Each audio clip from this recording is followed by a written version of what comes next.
நிகழ்ச்சியில் நம்முடைய இணையக்கூடிய விருந்தர்கள் திரு இதயத்துல்லா வணக்கம். அமைச்சர் ரகுபதியோட அறிக்கையை பார்த்தீங்கல்ல, நீங்க வந்து அமித்ஷா விஷயத்திலேயே எவ்வளவு அடங்கி போறீங்க, மென்மையாவது வலியுறுத்தலாம். அதிமுக சார்பாக திரு ஜெயக்குமார் எவ்வளவு வலிமையா அதை பேசினார்ங்கிறத நீங்க கவனிச்சீங்க. அதுக்கப்புறமா இந்த முத்திரை அதிமுக மேல குத்தணும், அதுவும் ஆஃப்டர் திஸ் இயர்ஸ் அவங்க உறவே வச்சுக்காம ஒரு 2 வருஷத்துக்கு மேல ஆகும்போது கிட்டத்தட்ட ஆகும்போது நீங்க சொல்றதுங்கிறது சரியா? 1.5 வருஷம் ஆச்சு இல்ல? இந்த தலைப்பு அருமையான தலைப்பு. நான் இந்த நேரத்தில் முதல்வரையும் எதிர்க்கட்சி தலைவரையும் பாராட்டுறேன்.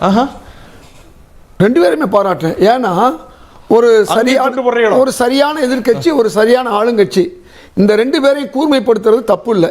யாரோ புதுசாக சில பிளேயர்கள் வருவாங்க, அவங்க தங்களுடைய நாங்கள் தான் பெரிய கட்சி, நாங்கள் தான் 2வது கட்சி 3வது கட்சின்னு சொன்னவங்களாம் இன்றைக்கி இல்லாத ஒரு சூழலில் இன்றைக்கி முதல்வரும் எதிர்க்கட்சி தலைவரும் உருவாக்கி இருக்கிறதுக்கு நான் பாராட்டுறேன். இதுதான் ஒரு ஆரோக்கியமான நிச்சயமாக. எது நான் கேட்குறேன்னா, நீங்கள் பெரும்பாலும் இப்போ பார்த்தீங்கன்னு சொன்னால் 75 எம்எல்ஏக்கள் உள்ள அதிமுக கிட்டத்தட்ட 180 இடங்களை வைத்திருக்கக்கூடிய 60 இடங்களை வைத்திருக்கக்கூடிய திமுக கூட்டணி. நான் சொல்கிறது இன்றைக்கி புதுசாக ஒரு பிளேயரை உருவாக்கி அந்த கட்சி ஆட்சிக்கு வரும் இந்த கட்சி ஆட்சிக்கு வருங்கிறத விட இந்த இருமுனை போட்டியை வந்து இன்றைக்கி பேசுகிறதுக்கு நீங்கள் முயற்சி பண்ணியிருக்கீங்க. உங்களை நான் பாராட்டுறேன். நம்பர் 1. இப்போ நீங்கள் இருமுனையாக தான் இருக்குன்னு நினைக்கிறீங்க? இருமுனையாக தான் இருக்க வேண்டும்ங்கிறது எல்லாருடைய மக்களுடைய விருப்பம். இந்த இடையிடையே வர்றவங்கலாம் 5%, 3%, 10% இருக்கலாம். ஏன் விருப்பம் இல்லை, மக்கள் விருப்பம். அதனால இந்த 2 கட்சி தான் இன்றைக்கு இது இருக்கு, அதிகமான சட்டமன்ற உறுப்பினர்களை கொண்டிருக்கு. இது ஒரு பக்கம் இருக்கட்டும். இன்றைக்கு நீங்க கேட்ட கேள்வி, திரு அமித்ஷா அவர்களை கண்டிக்கக்கூடிய வேலையை உடனடியாக இந்தியாவில் முதலில் செய்தவர் தமிழக முதல்வர். அற்புதமாக கேட்டார், நல்ல கேள்வி கேட்டார். அப்போ நீங்க யார் கேட்டிருக்கணும்? இப்போ நான் சொல்றது நல்லா யோசனை பண்ணுங்க. உடனடியாக ரியாக்ஷன் எங்கேருந்து வந்திருக்கணும்? தமிழ்நாட்டு எதிர்க்கட்சி தலைவர் எடப்பாடி பழனிசாமி அவர்கள் வந்து வந்திருக்கணும். அதே நல்ல ஜெயக்குமார் சொல்லிட்டாரு கட்சி சார்பா. திரும்பி கேட்கறதுக்கு பதில் சொல்லுங்க.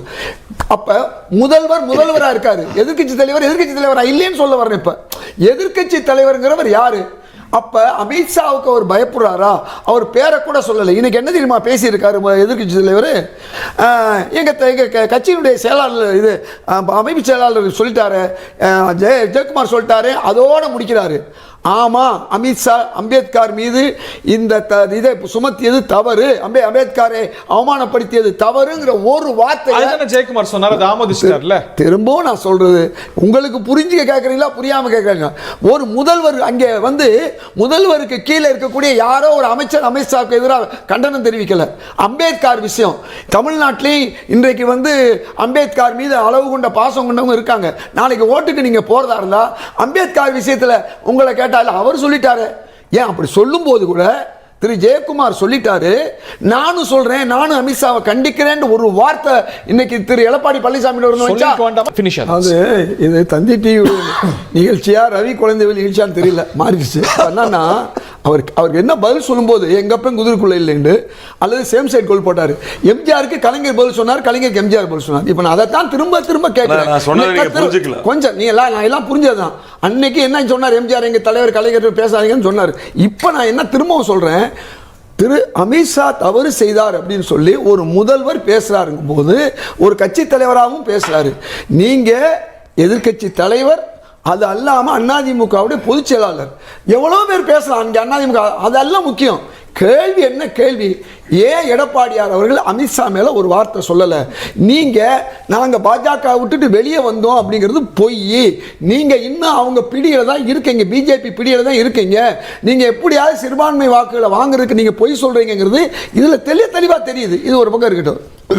இன்னைக்கு அடுத்த பகுதி உங்கள்கிட்ட தொடங்க. ஒரு இடைவெளி நீங்க தொடர்ந்து எடப்பாடி பழனிசாமி மீது அதிமுக மீது ஒரு டெம்ப்ளேட்டா விமர்சனம், அதிமுக பிஜேபியோட பி டீம், அமித்ஷாக்கு பயப்படுறாரு அப்படின்னு. இது எவ்வளவு நாள் சொல்ல போறீங்க? அவங்க அந்த கூட்டணியிலேருந்து கடந்து வந்து 1 வருஷத்துக்கு மேல ஆச்சு. பொதுக்குழுவில் பார்த்துருப்பீங்க, பிஜேபியோட எலக்ட்ரல் பெர்ஃபார்மன்ஸை கடுமையாக விமர்சிக்கிறாரு. மத்திய அரசை வலியுறுத்தி பல தீர்மானங்கள், அந்த அவகாசமே வச்சுக்கிறதுல மீண்டும் அடிச்சு சொல்றாங்க பிஜேபியோட கூட்டணி கிடையாதுன்னு. இந்த பூச்சாண்டி எவ்வளவு நாள் எடுப்போம்? நீங்க சமீபத்தில் திரு அண்ணாமலை வந்து எவ்வளவு நாள் ஆச்சுப்பா தெரியுமா உங்களுக்கு? அதிமுகவை தாக்குறது இல்லை, மேலிடமே சொல்லிருச்சு. தேர்தல் வரையும் பொறுமையாக அதிமுக பிஜேபி தாக்குதே, அது தாக்குற மாதிரி தாக்குறது. அதாவது தாக்குறதுல வித்தியாசம் இருக்கு. அதனால மயிலரகால் தாக்குறதுங்கிறது வேற, அதுவும் தாக்குறது தான். அதெல்லாம் இருந்துட்டு போகுது. நான் கேட்குறது, இன்றைக்கு அதிமுகவை பொறுத்தவரை நீங்கள் உங்களுக்கு அவங்களுடைய ஆட்சி காலத்தில் இப்போ நீங்கள் நேரம் இப்போ சட்ட ஒழுங்கு பேசியிருந்தீங்க, தனி சட்ட ஒழுங்கு அங்கே நம்ம இந்த ஒவ்வொரு சப்ஜெக்டா கடந்து போவோம். காலை இதுக்கு பதில் சொல்லுங்க. நம்ம டைவர்ட் நீங்க நாடகம் நடத்துறீங்க.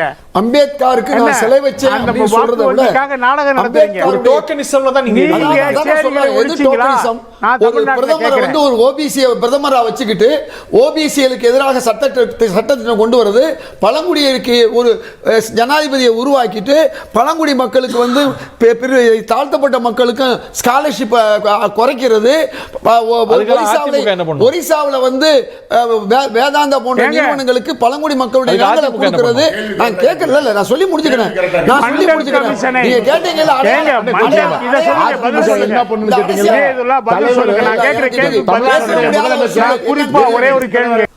அடையாள அரசியல்ங்கிறது என்ன? இன்னைக்கு நான் செலவு வச்சேங்கிறது இல்லை, அம்பேத்கருடைய கொள்கைக்காக யார் நின்றா அதுதான் கேள்வி. ஒவ்வொரு விஷயமா நான் சொல்றேன். அது சிஏஏ சட்டம் அரசியலமைப்பு சட்டத்துக்கு எதிராக, அம்பேத்கருக்கு எதிரானது. அதே மாதிரி வந்து இடபிள்யூஎஸ்ஆ இருக்கணும், அது அம்பேத்கருக்கு எதிரானது. சொல்லி முடிச்சுக்கிறேன். அதே மாதிரி வந்து உங்களுக்கு என்ன சொன்னார் அம்பேத்கர் தெரியுமா? இந்த காஷ்மீர் அது அதிமுக என்ன செய்யும்? இதெல்லாம் பிஜேபி நோக்கி கேள்வி. அம்பேத்கர் பத்தி அவர் சொன்னதுக்கு நான் பதில் சொல்றேன். அவர் என்ன ரெண்டு கட்சி சொன்னதுக்கு பதில் சொல்றீங்க. அதுக்கு இதுக்கெல்லாம் ஆமாசாமி போட்டது யாரு? கையெழுத்து போட்டது யாரு? அம்பேத்கர் ஆதரிக்கவே இல்லை. இப்படி குறுக்கிட்டு தெரியல. அவர் நேரம் முடிஞ்சிச்சா இல்லையா? இல்ல அவரை பேச சொல்லுங்க. இல்ல 370 நீங்க அம்பேத்கர் ஆதரிச்சார் சொல்றீங்களே, 370 அம்பேத்கர் ஆதரிக்கல. ஏன் 370 வேணான்னு சொன்னார் அம்பேத்கர் தெரியும் உங்களுக்கு? ரொம்ப தெளிவா சொன்னார் அவரு. இன்னைக்கு வடகிழக்கு மாநிலம் எல்லாம் அன்றைக்கு காஷ்மீரை பிரிக்கும் பொழுது அதை 3ஆக பிரிக்க வேண்டும் என்று சொன்னது மாத்திரமல்ல, இன்னைக்கு இருக்கக்கூடிய ஆசாத் சொன்னதுக்கு கேளுங்க. அதுதான் சார் டிபேட். நீங்க என்ன மதிக்கிறீங்க? அவர் சொல்லி அதனால தான் அவர் அதிமுக என்ன செய்யுங்க. நான் திரும்ப சொல்றேன், அம்பேத்கர் விஷயத்தில் நான் ஒண்ணா சொல்றேன். நீங்க இங்க வந்துட்டீங்க, அவர் கேட்கறது பதில் கேட்கறீங்க. அதுக்கு நான் சொல்லித்தான் ஆகணும். அன்னைக்கு டாங்கேயும் சவர்காரையும் தோக்கடிச்சாங்க யாரு? அம்பேத்கர். இதுதான் நடந்தது. மகாத்மா காந்தி அவரை அரசியல் சட்டம் நான் எதுக்கு சொல்ல வர்றேன்? 3 நாளா பிஜேபி நோக்கி கேள்வி. அதெல்லாம் கேள்வி. நீங்க அரசியலமைப்பு சட்டத்துக்கு எதிராக காங்கிரஸ் ஒவ்வொரு சட்டங்களையும் அதிமுக ஆதரித்ததா இல்லையா? அதாவது சிறுபான்மைக்கு எதிராக முத்தலாக் கொண்டு வரும்போது என்ன செஞ்சிச்சு? நான் கேட்கிற கேள்வி. சிஏஏ கொண்டு வந்துச்சு. இலங்கை தமிழர்களுக்கு இங்க வந்த சிஏஏ வந்து எதிராக தானே இருந்துச்சு. அந்த சிஏஏ எப்படி நீங்க ஆதரிக்கலாம்? அப்ப பிஜேபி செஞ்ச அவ்வளவு விஷயங்களுக்கும் தமிழ்நாட்டில் தமிழர்களுக்கு வேலை இல்லை, வடநாட்டுக்காரர்களும் வேலை கொடுக்குறான்னு ஒரு சட்டத்தை கொண்டு வந்தாங்க இல்லையா? அந்த சட்டம் பிஜேபி சொன்னோன்னே ஏன் கேட்டீங்க? இதே செல்வி ஜெயலலிதா அவர்கள் உதயமின் திட்டத்தை கூடாதுன்னு சொன்னாங்கல்ல, அந்த உதயமின் திட்டத்துக்கு வந்து நீங்க ஏன் ஆதரவு கொடுத்தீங்க? நான் கேட்கிறேன் அதிமுகவை.